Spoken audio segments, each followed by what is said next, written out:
Shalom, selamat kembali dalam renungan Prapaskah GKIM Amanat Kristus yang mempersiapkan kita dalam menyambut Jumat Agung dan Paskah. Mari hari ini Bapak Ibu dikasih Tuhan kita ambil waktu 10-15 menit untuk mendengarkan, untuk merenungkan kebenaran firman Tuhan. Mari kita mulai di dalam doa.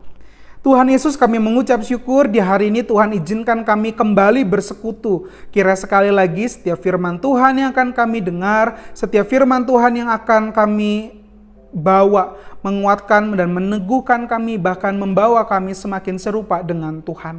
Kami berdoa di dalam nama Tuhan Yesus. Amin. Bapak Ibu yang dikasih Tuhan, di hari ini kita akan membaca dan merenungkan dari Matius 27 ayat yang ke-19 sampai ayatnya yang ke-24. Matius pasal yang ke-27 ayat ke-19 sampai ayatnya yang ke-24. Demikian firman Tuhan. Ketika Pilatus sedang duduk di kursi pengadilan, istrinya mengirim pesan kepadanya. Jangan engkau mencampuri perkara orang benar itu, sebab karena dia aku sangat menderita dalam mimpi tadi malam.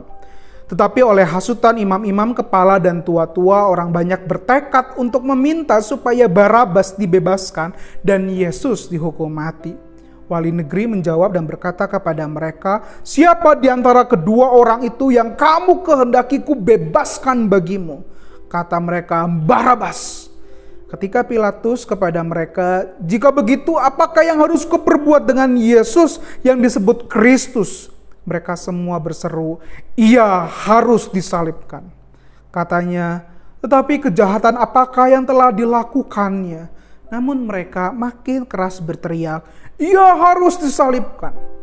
Ketika Pilatus melihat bahwa segala usaha akan sia-sia, malah sudah mulai timbul kekacauan, ia mengambil air dan membasuh tangannya di hadapan orang banyak dan berkata, "Aku tidak bersalah terhadap darah orang ini.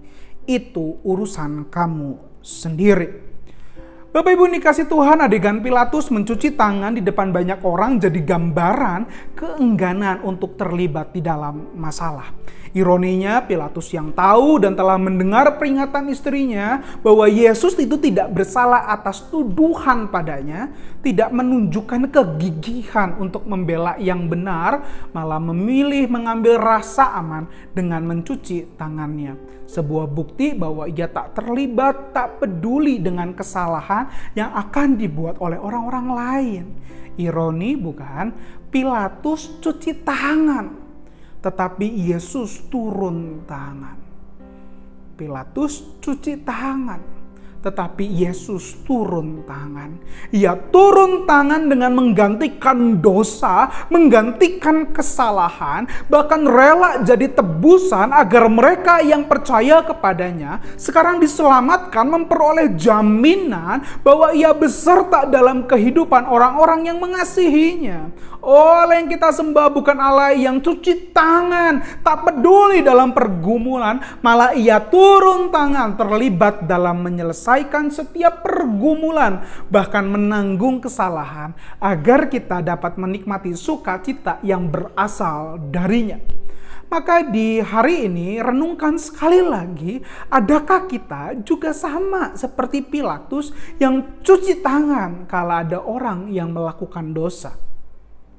Adakah kita dengan rela menegur, mengingatkan, memiliki kegigihan, bahkan mau sepenanggungan dengan orang yang bersedih atau berduka?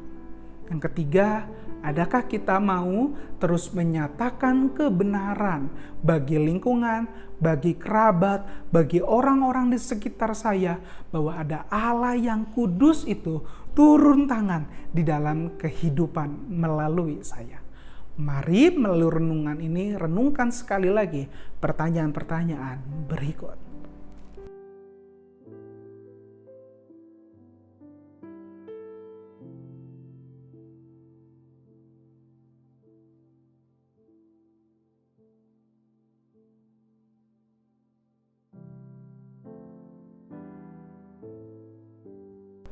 Tuhan, kami mengucap syukur kami memiliki Allah yang turun tangan di dalam setiap pergumulan dan kesulitan hidup kami. Dan ajar kami untuk tidak sama seperti Pilatus yang mudah cuci tangan, Yang penting asal sudah disampaikan, yang penting tidak terlibat, Yang penting saya jauh dari masalah. Tapi ajar kami Tuhan mencontoh teladan anak-Mu yang juga mau turun tangan untuk mau menghadirkan, terus mengingatkan, bahkan menyatakan kekudusan Tuhan. Topang kami satu persatu Tuhan, sehingga sekali lagi nama Tuhan dipermuliakan. Berikan kami hikmat, berikan kami kekuatan, berikan kami kepekaan, berikan kami kecerdasan dalam menyampaikan apa yang Tuhan inginkan. Di dalam nama Tuhan Yesus, Allah yang mengasihi kami berdoa dan mengucap syukur. Amin.